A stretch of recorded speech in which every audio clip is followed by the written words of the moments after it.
اللہ کی نوازشوں میں وجہ تخلیق کائنات محسن انسانیت تاجدار حرم رسول اکرم محمد مصطفیٰ احمد مشتبہ صلی اللہ علیہ وسلم بہت بڑی نعمت ہے، جن کو اللہ نے آخری نبی اور عالمی نبی بنا کر کے بھیجا اور ہم سب کو ان کی امت میں پیدا کیا۔ یہ اللہ کا بڑا احسان ہے۔ اللہ کے اس احسان کا شکرانہ ہم کو اللہ کے احکامات پر عمل اور وہ نبی کے طریقے پر چل کر ادا کرنے کی اللہ توفیق عطا فرمائے۔ اللہ کی رحمتیں ہوں آپ پر، آپ کے اصحاب پر، آپ کی ازواج پر، آپ کے آل پر، ماننے والوں پر، متبعین پر۔ بزرگان محترم، برادران عزیز، ملت اسلامیہ کا عظیم سرمایہ نوجوانان قوم، دنیا بڑی تیزی کے ساتھ اپنے دامن کو لپیٹتے ہوئے آ رہی ہے۔ اللہ کی دی ہوئی عقل سے ان قدرت کے کرشموں کو دیکھ کر اپنے اندر ندامت کی کیفیت پیدا کرنا، توبے کے جذبے کو زندہ کرنا اور اللہ سے ٹوٹے ہوئے یا کمزور ہمارے تعلق کو مضبوط کرنے کی کوشش کرنا، یہ ایک ہی واحد راستہ ہے جس سے انسان چاہے دنیا میں کیسے بھی جھمیلے اس کے سامنے آئیں، آفتیں آئیں، پریشانیاں آئیں، زمین مخالف بن جائے، پانی مخالف بن جائے، ہوا مخالف بن جائے،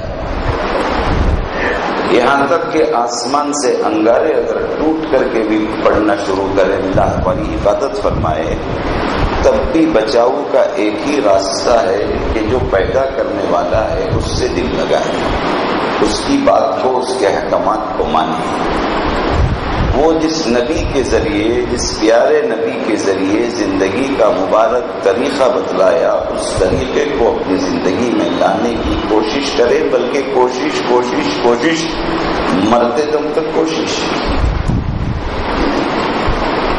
ایک مختصر مدت کے لیے ہوتی ہے۔ چھوٹا تاجر لڑتے پڑتے چند سالوں کے اندر بڑا تاجر بن جاتا ہے، بڑا تاجر لڑتے پڑتے بہت بڑا تاجر بن جاتا ہے۔ لیکن دین کے معاملے میں 70 سال کا بوڑھا بھی یہی کہتا ہے کہ حضرت کوشش کرتا ہوں، 15 سال کا نوجوان بھی یہی کہتا ہے کہ حضرت کوشش کرتا ہوں۔ یہ غنیمت ہے، یہ کوشش کرتا ہوں، یہ دھوکہ ہے شیطان کے طرف سے، یاد رکھو۔ مومن وہ ہے سنا، چھوڑ دیا غلط چیزوں کو، صحیح چیز کو اپنا لیا، منٹوں میں وہ فیصلہ کر سکتا ہے، کیونکہ حق، دین کا حق، سنت کا حق، اللہ کے کلام کا حق اتنا واضح اور اتنا صاف ہے کہ اس میں اشکال کی زیادہ ضرورت نہیں پڑے گی، بشرطے کہ دل سچا ہو، ارادہ سچا ہو، سوچ سچی ہو، پھر احکام خدا میں چونو چرا، سنت نبوی میں قیل و قال، اپنے عقل کے گھوڑے دوڑانا نہیں۔ جن کو اللہ ہی سے محبت نہیں، اللہ ہی سے جن کو بغاوت ہے، وہ حجت کرتے ہیں۔ قوم بنی اسرائیل کے واقعات قرآن میں بھی ہیں، احادیث میں بھی تفصیل کے ساتھ ہیں کہ وہ قوم ہر نبی کی بات پر، نبی کی ہر بات پر، ہر اچھے ایشو پر، ہر اچھے عقیدے پر سب سے پہلے اس کا کام یہ تھا کہ حجت، چھیڑ چھاڑ، آڑے ٹیڑے جواب، اس کے ذریعے پیغمبر کو پریشان کرنا، انکار نہیں، فوری طور پر اس کے اندر مسائل، سوال در سوال، سوال در سوال، آخر وہی چیز ان کے لیے تباہی کا باعث ہے، وہی چیز ان کے لیے بربادی کا باعث ہے۔ اور آج کوشش کرتا ہوں اتنا میں دین پر قائم ہوں، غنیمت ہے۔ سوچتے ہیں کیا غنیمت ہے؟ کیا اللہ پہ ہم نے احسان کیا کوئی دینداری اختیار کر کے؟ عبادت کی راہ پا کر کیا ہم نے اللہ پہ کوئی احسان کیا؟ اللہ ہم پہ احسان کیا کہ ہم کو عبادت کی توفیق عطا کیا، اس کی وحدانیت کو تسلیم کرنے اور ایمان والوں کے گھرانوں میں پیدا کیا، نبی آخر الزمان صلی اللہ علیہ وسلم کی امت میں ہم کو پیدا فرمائے۔ اللہ کا اتنا بڑا احسان ہے کہ ہم اپنا جسم کاٹ کر کے بھی اس کا شکرانہ ادا نہیں کر سکتے، اپنی جان اس راہ میں قربان کر کے بھی احسان نہیں جتا سکتے، کیونکہ اللہ نے شہید کا ایک مرتبہ رکھا، آخر وہ مرتبوں کا شکر کون ادا کرے گا؟ تو ہر حال میں عرض کرنے کا مطلب یہ ہے کہ دنیا چاہے کیسے جمیلوں اور کیسے آفات و بلیات سے تھپیڑے کھائے، ایک ہی صورت ہے کہ انسان اللہ سے ٹوٹے ہوئے تعلق کو جوڑے۔ تعلق مضبوط ہے، ہمارا ایمانی رشتہ خدا سے مضبوط ہے، بندے اور خدا کا جو فرق ہے وہ بندہ مکمل محسوس کر کے اللہ کے سامنے اپنے آپ کو غلام اور غلامی کو اس نے خدا کی تسلیم کر لیا ہے۔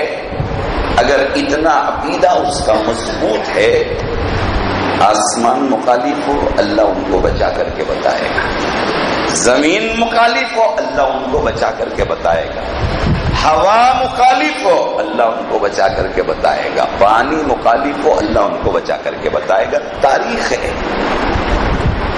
پچھلے حالات اس بات کی گواہی دیتے ہیں، امت محمد کے لیے عمل کی ترغیب ہے اس کے اندر۔ اللہ ہزار سال پہلے کے واقعات کو، 5,000 سال پہلے کے واقعات کو اللہ نے قرآن کریم میں جگہ دیا، اللہ کے نبی صلی اللہ علیہ وسلم پر نازل کیا، ان حالات کو معلوم کرایا، اور اس کی تفصیلات حدیث میں جو تشریحات ملتے ہیں وہی جبریل امین ہی کے طرف سے خدا کے پیغمبر نے بیان کیا، اور اس میں کوئی اشتباہ، جھوٹ، ملاوٹ، بڑھوتری، مبالغہ قسم خدا کی نہیں۔ جو نبی کہا اللہ ہی کی طرف سے کہا، جبریل جو لائے وہ اللہ ہی کی طرف سے لائے، کلام وحی مطلوع ہے، اللہ کے نبی کی بات وحی غیر مطلوع ہے، وہ سراپا وحی ہے، یہ وحی کے علاوہ یہ بھی اللہ ہی کی بات ہے جو نبی پاک صلی اللہ علیہ وسلم نے بیان فرمایا۔ اس لیے ہماری نگاہ قرآن پر بھی ہو، ہماری نگاہ حدیث پر بھی ہو، اور ماضی کے واقعات پر بھی ہو۔ اللہ کے رسول صلی اللہ علیہ وسلم اور واقعات اتنے مشہور معتبر ہیں، اللہ ایمان والوں کو ہر حال میں حفاظت کر کے بتایا ہے، یہ اللہ کا وعدہ ہے۔ بھائی سچی توحید تمہارے اندر ہے، سچے کلمے کی محبت تمہارے اندر ہے، تم واقعی مجھے چاہنے میں کمال پیدا کر لیا ہے، پھر دنیا میں آپ کو مصیبتیں میں مبتلا کر دوں اور ہمیشہ کی ذلت تمہارے نام لکھ دوں، یہ میرے شان کے خلاف ہے۔ کبھی تمہاری توحید ہی کو آزمانے کے لیے، کبھی تمہارے ایمان ہی کو آزمانے کے لیے تھوڑے مسائل ہم بھیجتے ہیں، مشکلات بھی بھیجتے ہیں، فاقے بھی بھیجتے ہیں، بیماریاں بھی بھیجتے ہیں۔ تم ہم نے ہمارے پیغمبروں کو آزمایا، ہم ہمارے پیغمبروں کے ساتھیوں کو آزمایا، ہمارے سے بے پناہ محبت رکھنے والے ہمارے دوست ولیوں کو ہم نے آزمایا، لیکن وہ آزمائش کا دور ان کی پوری زندگی نہیں بنا، پھر ہم نے ان آزمائشوں کا پھل بھی دیا، بلندیاں بھی عطا کی، سربلندیوں سے بھی ہم نے ان کو نوازا۔ دیکھو یہ پرانے طریقے ہیں جو تمہارے لیے اگر وہ اپناؤ، آج بھی ہمارا سلوک، ہمارا معاملہ میرے بندوں کے ساتھ ویسے ہی ہوگا۔ سیدنا نوح علیہ السلام کے واقعات میں آتا ہے، آپ ایک جنگل میں کشتی بنا رہے تھے، بعضوں نے لکھا ہے 50 گز چوڑی، 300 گز لمبی، بعضوں نے اس سے کم بھی لکھا ہے۔ بہرحال ایک بڑی کشتی آپ تختے کٹوا کر کے اسے ٹھوک کر 3 منزلہ کشتی بنایا، تفسیروں میں لکھا ہے۔ کتنی منزلہ؟ 3 منزلہ کشتی بنایا آپ نے۔ نیچے حشرات اور جانور، یہاں تک کہ پھاڑ کھانے والے جانور، اللہ کی مخلوق کا ایک ایک جوڑا نچلے حصے میں، درمیانی حصے میں مویشی، اشراف جانور جن کو کھایا جاتا ہے، جن کا دودھ پیا جاتا ہے، ویسے مویشی حلال جانور درمیانی درجے میں، پھر اوپر کے درجے میں اللہ کے ماننے والے مومنین اور مومنات۔ اس کے لیے آپ نے ایک بڑی کشتی بنایا، لکھا ہے کہ تقریباً آپ نے اس کا کام 2 سال کیا، بعضوں نے اور کچھ مدت بھی کم لکھی ہے، بہرحال لمبی مدت آپ اس بیابان میں، اس جنگل میں بیٹھ کر کے کشتی کو تعمیر فرما، کشتی کو بنا رہے تھے، ٹھوک رہے تھے، تختے لگا رہے تھے۔ ایک مومنہ بڑھیا کا گزر ادھر طرف سے ہوا، واقعہ ہے۔ ایک مومنہ حضرت نوح علیہ السلام پر ایمان رکھنے والی اللہ کی ایک نیک بندی بڑھیا کا ادھر سے گزر ہوا، دیکھا کہ ہمارے پیغمبر خرید گئی، جنگل میں اتنی بڑی کشتی بنتے دیکھا تو اسے بڑا تعجب ہوا اور خرید گئی، جا کر کے کہا ہے اللہ کے پیغمبر کیا بناتے ہو؟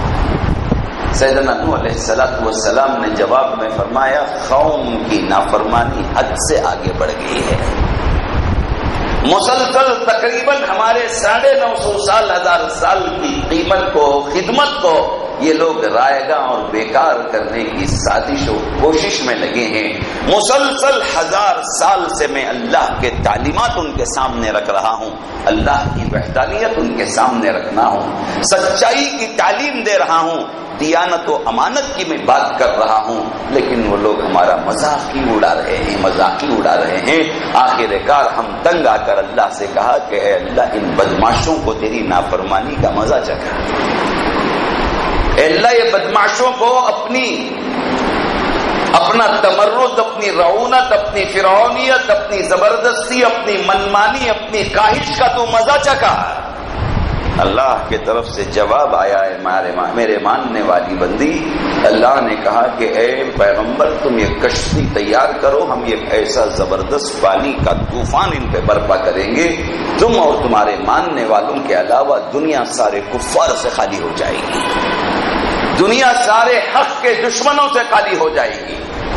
یہ عذاب ہم مسلسل 6 مہینے جاری رکھیں گے، کسی بڑے سے بڑے قوت کو اپنے تنوں کے ساتھ اس پانی میں باقی رہنا میسر نہیں ہوگا، کسی بڑی سے بڑی چٹان اپنی قوت کا مظاہرہ کر کر کے وہ بچ جائے نہیں ہوگا، ہر ہمارا نافرمان ہمارے اس عذاب میں ہلاک ہوگا۔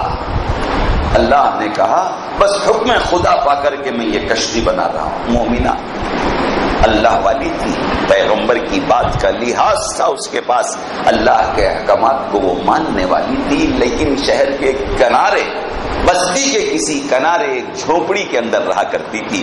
اس نے 10 بستہ باادب ہو کر حضرت نوح علیہ السلام سے فرمایا اے اللہ کے نبی اگر وہ طوفان آنے کو ہے تو آپ مجھے بھی ذرا خبر دے دیجیے۔ فرمایا تو مومنہ ہے، جی اللہ سارے مومنین کو اس میں سوار کر لینے کا حکم فرمایا ہے، میں ضرور تجھے خبر پہنچاؤں گا۔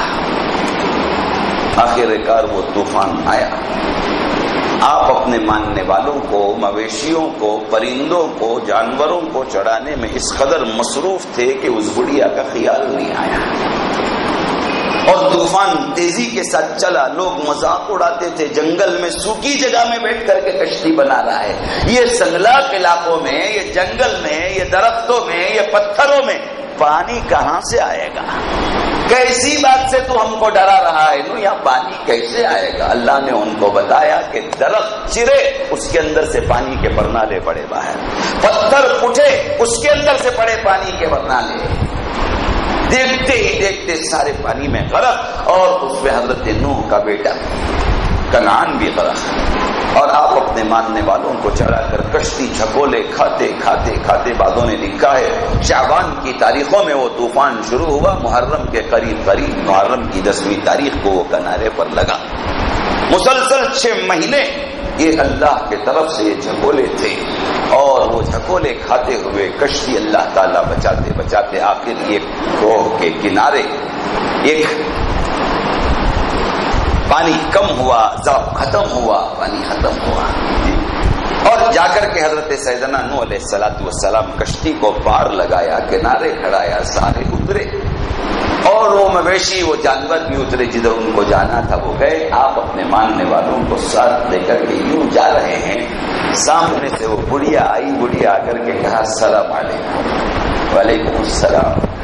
بڑھیا نے جواب کہا اے پیغمبر وہ طوفان کب آئے گا؟ جس کی خبر آپ دیے تھے وہ طوفان کب آئے گا؟ میں انتظار کر ہی رہی تھی میری جھوپڑی کے اندر آپ اطلاع بھیجیں گے وہ طوفان آئے گا جی، لیکن اب تک وہ طوفان نہیں آیا۔ پیغمبر وہ طوفان کب آئے گا؟ حضرت نوح علیہ السلام اسے دیکھے تو حیران ہو گئے، چونکہ کشتی کے سوار کرنے والوں میں وہ بڑھیا نہیں تھی، آپ اس کو خبر بھیجنے میں خیال نہیں رکھ سکے تھے سارے لوگوں کو چڑھاتے ہوئے، لیکن وہ جب یہ کنارے پہ اتر کے چل کے اپنی جماعت کے ساتھ جا رہے ہیں تو وہ بڑھیا بھی سامنے مل کر کے پوچھ رہی ہے کہ تو پیغمبر وہ طوفان کب آئے گا؟ حضرت نوح نے جواب میں فرمایا اللہ کی بندی کیا کہتی ہے؟ وہ طوفان آیا، لمبا وقت چلا، خدا کے سارے نافرمان مارے گئے، کفار و مشرک عذاب کے گھاٹ اتار دیے گئے، اور اب اللہ ہم کو بچا کر کے یہ کنارے پر لایا ہے، اب ہم صحیح و سلامت چل کر کے کسی آبادی کی طرف، سکی جگہ کی طرف جا رہے ہیں، وہاں جا کر کے ہم گھر بسائیں۔ اس نے تعجب سے پوچھا اچھا طوفان آ بھی گیا اور چلا بھی گیا؟ ہاں طوفان آ بھی گیا اور چلا بھی گیا۔ تو بڑھیا نے جواب میں فرمایا، وہ جواب ہمارے لیے عبرت ہے، محفوظ کیا واقعات کو بڑوں نے میرے دوستو۔ وہ بڑھیا نے جواب میں فرمایا اللہ کے پیغمبر کشتی سبب تھی آپ کو بچانے کے لیے، حقیقت میں بچانے والا اللہ تھا۔ آپ کو طوفان دکھا کر، پانی میں گرا کر، جھگولے کھلا کر لے جا کر کے کنارے پہنچایا، سبب کشتی کو بنایا، اور مجھے میری کرسی ہی کو سبب بنا کر کے اللہ نے بچا لیا۔ اتنا سب کچھ چلا ہے، مجھے میرے کرسی کے اندر خود بھی خبر نہیں چلی، مجھے کچھ بھی پتا نہیں چلا، نہ چند بوند میرے گھر کے اندر گرے، نہ پانی میرے گھر کو گرا سکا، بڑے بڑوں کے محل گر گئے، بڑے بڑوں کے گھر گر گئے، لیکن اے پیغمبر مجھے اس کا پتا بھی نہیں چلا کہ میں بالکل لا علمی سے آپ کو نہیں پوچھ رہی ہوں کہ میں کیا وہ طوفان کب آئے گا۔ حقیقت میں میرے پروردگار نے مجھے طوفان کا کوئی اندازہ نہیں لگایا، مجھے کچھ پتا نہیں چلا۔ اللہ والوں نے واقعہ لکھ کر کے سمجھانا چاہا میرے دوستو، اللہ سے رشتہ تعلق مضبوط ہے، اللہ کبھی اسباب کے ساتھ بھی بچاتے ہیں، کبھی بے اسباب بھی بچاتے ہیں، کبھی بے قدرت رکھتے ہیں وہ پاک پروردگار۔ تبھی تو آپ نے کہا یا نار کونی بردم وسلام علی ابراہیم۔ اللہ ساری کائنات، ساری خلقت اللہ کی مخلوق ہے، اللہ کہے تو سب سنے، سب کے اندر اطاعت و فرمانبرداری کا جذبہ ہے، جن کو جہاں پیدا کیا وہ وہی ہے، جس پتھر کو جہاں کھڑا کیا وہ وہی ہے، جس پہاڑ کو جہاں نصب کیا وہ وہی ہے، جس فرشتے کو قیام کا حکم وہ قیام میں ہے، جس فرشتے کو سجدے کا حکم وہ سجدے میں ہے، جس فرشتے کو رکوع کا حکم وہ رکوع میں ہے۔ میرے دوستو اگر کمی بیشیاں ہیں، ماننے کے بعد یہ عقل پانے والے انسان کے اندر کمی بیشیاں ہیں، من چاہی زندگی ہے، اپنے ارادے ہیں، اپنے خیالات ہیں، اپنی خواہش ہے، ان ساری چیزوں سے فرصت ملے گی، چلو اب اللہ کو سوچیں گے، چلو مسجد کے لیے وقت نکالیں گے، چلو اب واعظ ہے کہیں کچھ سن لیں گے۔ تلاش نہیں ہے حق کی، حق کی تلاش صرف واعظ کو تلاش کر کے آنا حق کی تلاش نہیں، صرف مدرسہ تلاش کر کے جانا حق کی تلاش نہیں۔ اللہ ہم کو جس حالت میں، جس روزی میں رکھا ہے، تجارت میں حق کو تلاش کریں، ملازمت میں حق کو تلاش کریں، زراعت میں حق کو تلاش کریں، ہر جگہ اگر تلاش حق ہے اللہ تعالیٰ ان حالات ہی میں رکھ کر کے ہم کو اوپر اٹھائیں گے، ہم کو ترقی عطا فرمائیں گے، اللہ کا وعدہ۔ ایک بات یاد آئی، نبی پاک صلی اللہ علیہ وسلم کی عمر مبارک غالباً 15 یا 16 سال کی ہے، 15 یا 16 سال کی عمر ہے۔ آپ کے چچا ابو طالب تجارت کے لیے ملک شام کا ارادہ فرماتے ہیں، سامان سب سواریوں میں لاد دیا گیا، اونٹ چل پڑے جو سامان کے تھے، اب ابو طالب کو بھی جانا ہے عموماً سامان کے لیے خوب وزن اٹھانے والے اونٹوں کا انتخاب کیا جاتا ہے، سواری کے لیے تیز بھاگنے تیز چلنے والے اونٹوں کا انتخاب کیا جاتا ہے۔ ابو طالب نے اونٹ انتخاب فرمایا اپنے اونٹوں میں سب سے مضبوط اور تیز رفتار، چابک اور چالاک۔ بھتیجے سے کہا، اللہ کے نبی صلی اللہ علیہ وسلم سے بھتیجے سے کہا، ابھی آپ کی نبوت کا ظاہر نہیں ہوئی، ابھی آپ کی بعثت نہیں ہوئی۔ بھتیجے سے کہا بیٹے آپ کو بھی چلنا ہے، کہا کہ اچھا چچا جان چلیں گے۔ اب گئے سواری کے پاس، اونٹ بلند اونچا جانور ہے، اس پر سوار ہونے کے مختلف انداز ہوتے ہیں۔ بعض اونٹوں کو اتنا سجایا اور اتنا سمجھا کر کے رکھا جاتا ہے کہ جب سوار ہونے کے لیے اس پہ ہاتھ رکھے تو وہ بیٹھ جاتا ہے، مالک اس پہ سوار ہو جاتا ہے، پھر اس کے بعد ایک خاص قسم کا اشارہ ہوتا ہے، یوں کہیں تو وہ اٹھ جاتا ہے۔ ابو طالب سوار ہوئے، بھتیجے سے کہا بیٹے بیٹھ جاؤ پیچھے۔ نبی پاک صلی اللہ علیہ وسلم پیچھے بیٹھ گئے چچا کے، اور ابو طالب نے اونٹ کو اشارہ کیا، چلو۔ قسم خدا کی اونٹ اٹھنے کے لیے تیار نہیں ہے، ڈٹ کے بیٹھا ہے۔ 2-3-4 اشارے کیے، تعجب ہوا کہ چھوٹے سے ہلکے سے اشارے پر اٹھنے والا میرا یہ اونٹ کیوں نہیں اٹھ رہا ہے؟ دونوں اترے نیچے، دیکھے کیا کوئی چیز کوئی چبھی ہے، کوئی تکلیف ہوئی ہے، کیا قصہ؟ کچھ بھی نہیں۔ اب خالی اونٹ کو یوں کہا، جی بغیر سواری کے اونٹ کو یوں کہا، اونٹ جھٹ سے اٹھ گیا، اتنی تیزی کے ساتھ اٹھا کہ بہت چاقو چوبند ہے۔ خیر ابو طالب سمجھے کہ شاید کچھ سستا ہوگا، اب برابر آ گیا ہے، پھر اسے بٹھایا، ابو طالب بیٹھ گئے۔ نبی پاک صلی اللہ علیہ وسلم سے بھتیجے سے کہا کہ بیٹے بیٹھ جاؤ، بیٹھ گئے اللہ کے نبی صلی اللہ علیہ وسلم ابو طالب کے پیچھے۔ پھر اونٹ کو اشارہ کیا، قسم خدا کی اونٹ اٹھنے کے لیے تیار نہیں۔ ابو طالب کو فوراً خیال آیا کہ یہ اونٹ جب اس پہ سواری نہیں ہے، اشارے پر اتنی تیزی سے اٹھتا ہے، کبھی ہماری نافرمانی نہیں کی، ہم نے اسے خوب کھلایا سجایا سمجھایا، اسے تیار کر رکھا ہے، لیکن اب کالی ہے تو بہت تیزی سے اٹھتا ہے، ہم دونوں بیٹھ جاتے ہیں تو یہ اٹھنے کے لیے تیار نہیں ہوتا ہے۔ تو تدبیر سوچی ابو طالب کو کہ یہ بھتیجے کو جو میں پیچھے بٹھایا ہوں ان کو میں سامنے کر لوں، تو فوراً کہا کہ اے محمد تم سامنے آ جاؤ۔ حضرت نبی پاک صلی اللہ علیہ وسلم اونٹ پر آئے، سامنے بیٹھ گئے، ابو طالب پیچھے بیٹھ گئے، اور اونٹ کو یوں کہا، قسم خدا کی اونٹ اٹھ کر کھڑا ہو گیا۔ اللہ یہ نہیں چاہتے تھے کہ جو سارے عالم کا امام بننے والا ہے ابو طالب تو اسے پیچھے اٹھا کر کے لے جائے۔ واقعہ ہے سیرت میں، لیکن مجھے آج اس سے ایک سبق لینا ہے۔ میں اپنی ضمیر کو گواہ بناتا ہوں، میں اپنی ضمیر کو کتاب کرتا ہوں میرے دوستو، ایسا نہیں کہ میں صرف آپ کو کتاب کر رہا ہوں، خود میں بھی اپنی زندگی کے اندر وہی اصول کو اپنانا چاہتا ہوں۔ سبق اہل علم نے یہ لکھا ہے کہ دوستو یہ جو ہماری زندگی کی گاڑی چل رہی ہے، چاہے تجارت کی گاڑی ہو، ملازمت کی گاڑی ہو، زراعت کی گاڑی ہو، چاہے جتنی بڑی تجارتیں ہوں یا جتنی چھوٹی تجارتیں ہوں، آج ہمارا یہ حال بنا ہے کہ ہم نبی کی ذات نہیں ہے، ان کو تو پردہ کرنا ہے، اللہ کی مشیت کے مطابق وہ پردہ فرما لیے، لیکن نبی کی سنت آج بھی زندہ ہے، نبی کی شریعت آج بھی زندہ ہے، نبی کا لایا ہوا قرآن آج بھی زندہ ہے۔ اگر ہماری زندگی کی گاڑی تیزی کے ساتھ چلنا ہے تو جو ہمارا مزاج بنا ہے کہ ہم سنت کو پیچھے ڈال کر خواہش کو سامنے رکھ رہے ہیں، بڑے تاجر ہیں پھر بھی نقصان میں رہیں گے، چھوٹے تاجر ہیں پھر بھی پریشان رہیں گے، جی کسان ہے پھر بھی پریشان رہے گا، عالم ہے پھر بھی پریشان رہے گا، جی وہ دینی خدمات میں ہے، لیکن جب مسائل گھر کے اندر آتے ہیں، جب معاملات کا موقع آتا ہے میرے دوستوں بزرگوں، ہماری خواہش کو پہلا درجہ ہے، ہماری آرزو کو پہلا درجہ ہے، ہماری امنگوں کو پہلا درجہ ہے، ہماری اڑان کو پہلا درجہ ہے، کہہ رہے ہم یہاں جائز نہیں دیکھیں گے، ناجائز نہیں دیکھیں گے، یا سود نہیں دیکھیں گے، غیر سود نہیں دیکھیں گے، ہم یہاں فلاں دیکھیں گے فلاں دیکھیں گے، نہیں دیکھیں گے۔ جب یہ ساری چیزوں کے ساتھ ہم نے مال جمع کر لیا، اب رمضان آیا ہے، اچھا چلو کچھ خیرات کر دیں گے ہم لوگ، چلو ہم کچھ خیرات کر دیں گے۔ نہیں میرے دوستو، اگر یہ زندگی کی گاڑی میں، تجارت کی گاڑی میں، زراعت کی گاڑی میں، ملازمت کی گاڑی میں، سیاست کی گاڑی میں، زندگی کے ہر میدان میں اگر مومن کو کامیاب ہونا ہے سنت کو سامنے، خواہش کو پیچھے رکھنا پڑے گا، شریعت کو سامنے، اپنے ارادوں کو پیچھے رکھنے پڑے گا، قرآن کو سامنے، اپنے عزائم کو پیچھے رکھنا پڑے گا۔ جی جب عزائم قرآن کے تابع ہوں گے، جب خواہشات سنت کے تابع ہوں گے، جب ہماری امنگیں حق کے تابع ہوں گے، اللہ تعالیٰ اس کے اندر بڑی طاقت عطا کریں گے، کامیابی عطا کریں گے، سکون عطا کریں گے، قلب کو تسکین عطا کریں گے، طمانینت عطا کریں گے۔ نہیں بھائی، یہ ساری چیزوں کے اندر ہمارا من چلے گا، ہماری مرضی سے ایک لباس کی قریبی پر ہم جاتے ہیں، ہماری خواہش سامنے ہے، شریعت پیچھے ہے۔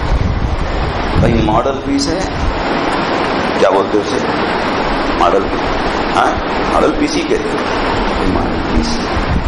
اگر وہاں خواہش کے بجائے، ہماری امنگ اور آرزو کے بجائے اگر وہاں ہم سنت کو سامنے رکھ لیں، شریعت کو سامنے رکھ لیں، کیا یہ لباس ساتر ہے؟ کیا یہ لباس میرے جسموں کو مکمل چھپانے والا ہے؟ یہ لباس سے عجب نہیں آئے گا، یہ لباس سے غرور نہیں آئے گا، یہ لباس سے تکبر نہیں آئے گا۔ لباس سطر کو چھپانے کے لیے اس میں سادگی ہو۔ جی اتنا اگر سوچ کر کے اگر میری ملت کی بہن بھی، میرا بھائی بھی اگر لباس خریدنے والا بنے، یہاں سنت آگے ہے، شریعت آگے ہے، خواہش پیچھے ہے۔